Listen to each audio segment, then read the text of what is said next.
Bonjour à tous les amis, bienvenue sur Astro pour Soi, une chaîne d'astrologie qui parle astro pour vous. Aujourd'hui on se retrouve pour parler d'un sujet un peu particulier. Alors c'est pas à proprement parler une thématique astrologique, c'est plus une notion d'astropsychanalyse, donc ça peut être, j'imagine que ça peut intéresser certaines personnes. Cette notion c'est tout simplement la sublimation, donc c'est parti. Comme vous l'avez vu à travers cette chaîne, on a quand même, je pense, éludé la majeure partie des symboles astrologiques, que ce soit les signes, les maisons, les planètes, les aspects, le nœud nord, le nœud sud, la lune noire. Alors évidemment, je pourrais vous faire encore peut-être une quarantaine, une soixantaine de vidéos en traitant le soleil dans tous les signes, le soleil dans toutes les maisons, Mars dans tous les signes, Mars dans toutes les maisons, tous les aspects possibles et imaginables. Et cette chaîne, elle pourra encore perdurer pendant, je sais pas moi, peut-être 10 ans facile si je devais traiter toutes les combinaisons astrologiques. Et j'imagine que certains d'entre vous peut-être attendent ce genre de choses et peut-être que je le ferai un moment. Mon champ d'études en ce moment est beaucoup sur l'astropsychanalyse, alors j'avais envie un peu de vous partager ce que j'ai appris, parce que je pense que ça peut vous donner des éclairages qui sont peut-être un peu plus pertinents et vous donneront envie un peu plus de vous apprendre que de simplement voilà, vous avez un carré Vénus-Neptune et je vous parle pendant 20 minutes du carré Vénus-Neptune. Je pourrais encore une fois, mais ça je pense que c'est plutôt le travail d'une consultation astrologique que d'une simple vidéo très généraliste. L'idée c'est de vous parler de notions qui sont un peu plus générales et qui vont vous permettre de vous poser la question au final, maintenant que je sais ce que c'est l'astrologie, maintenant que j'ai compris à peu près la majorité des symboles, comment je vais pouvoir m'en servir, à quoi elle va me servir. Parce que dire que ça peut servir à la connaissance de soi, oui c'est bien, mais concrètement, comment rentrer dans cette connaissance de soi ? Qu'est-ce qu'elle va m'apporter, cette connaissance de soi ? Et l'une des choses qu'elle peut vous apporter, c'est la sublimation. Si on devait définir ce qu'est la sublimation c'est le processus qui consiste à faire de vos complexes, et par conséquent des névroses qui l'entraînent, une transformation vers un but qui a une portée sociale et collective. Lorsqu'un individu est profondément dans l'angoisse, piégé dans ses complexes, dans ses nœuds psychiques, qui lui paraissent bien souvent inextricables, alors il ne lui reste qu'une seule porte de sortie, c'est celle de la sublimation. Sublimer, c'est un travail alchimique. C'est faire du plomb de vos complexes lors de votre âme.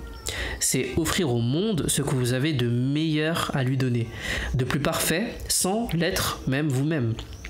Beaucoup de grands artistes, je pense notamment à Van Gogh par exemple, qui a vécu une vie terrible en réalité, a réussi à sublimer ce qu'il était, en nous offrant ces milliers de peintures. Vous comprenez que la sublimation, c'est un acte social, un acte spirituel, un acte humain, où on va s'oublier, en quelque sorte, et on va devenir ce que l'on fait. Il y a une espèce de décentrage du moi. Le problème des névroses, de tous les complexes, c'est que lorsqu'on les a identifiés, et que par exemple on entame, je sais pas moi, vous allez chez votre psychologue ou autre, alors on connaît tous ce genre de personnes, entre guillemets, parce qu'on est tous le psychologue de quelqu'un, je crois, on a tous des amis qui ont des problématiques, et tout le temps les mêmes problématiques, et on a beau leur dire comment en sortir, ils ont cette tendance à y rester enfermés. On leur jette pas la pierre parce que nous, on fait sûrement la même chose sans se rendre compte. On est tous le psychologue de quelqu'un et on est tous le patient de quelqu'un d'autre. Et parfois, le meilleur moyen de sortir de ces schémas, de sortir de ces névroses, de sortir de ce mal-être, c'est de s'oublier. C'est d'oublier qu'on n'est pas bien, c'est d'oublier qu'on n'est pas heureux, c'est d'oublier qu'on a mal, c'est d'oublier qu'on souffre, qu'importe.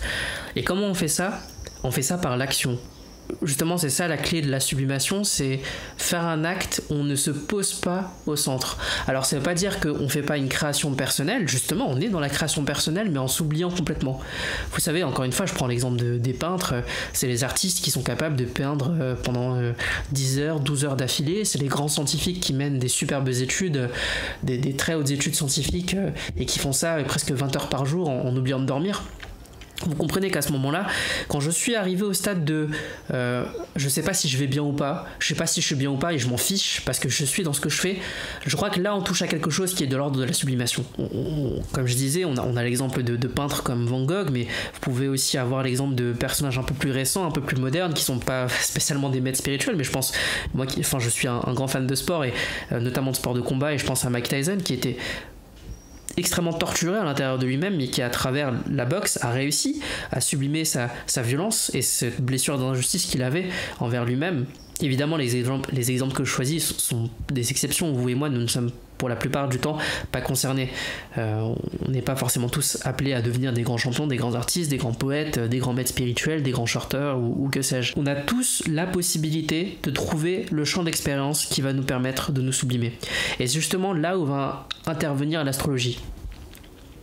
L'astrologie a cet avantage d'avoir, contrairement à la psychanalyse ou la psychologie classique, directement accès, si je puis dire, à vos nœuds de tension, mais aussi aux puissances de force qui sont dans votre thème, aux points de difficulté, aux points d'évolution, à ce qui vous met plus ou moins en joie, ou au contraire à ce qui vous met complètement en défaut, à ce qui va vous faire évoluer, à ce qui va vous faire involuer. L'astrologie a vraiment cet avantage-là.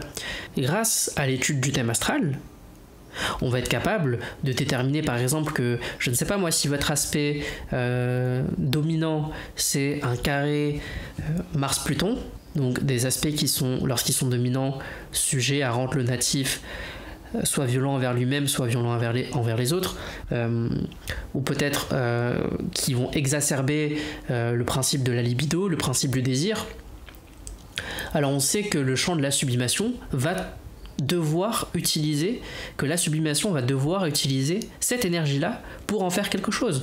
Donc ça peut être quelqu'un qui va devenir, je ne sais pas moi, boucher, par exemple, qui va canaliser ses aspects violents à travers une pratique qui est celle de découper des animaux. Donc qui va rendre sa violence socialement utile. Ça peut être quelqu'un qui va être amené à faire, je sais pas, on va lui conseiller peut-être une carrière militaire.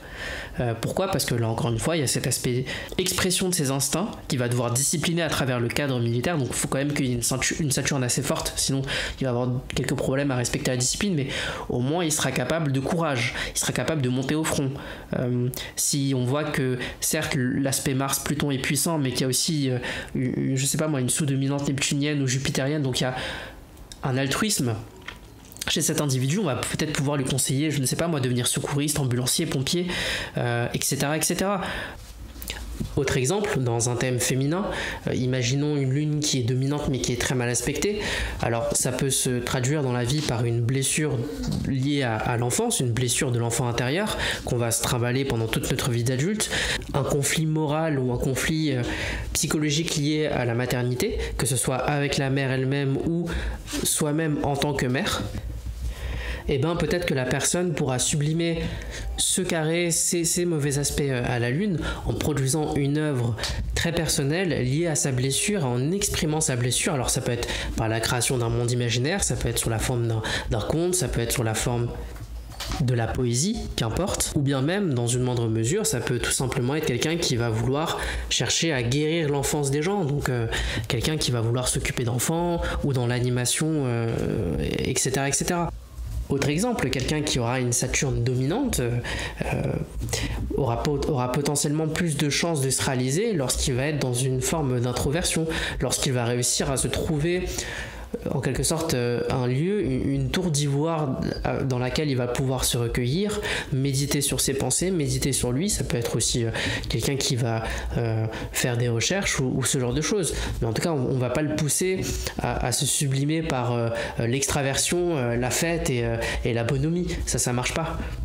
Enfin, vous voyez l'idée, c'est qu'il y a quelqu'un par exemple qui arrive et qui n'a pas l'impression d'être aligné avec sa vie.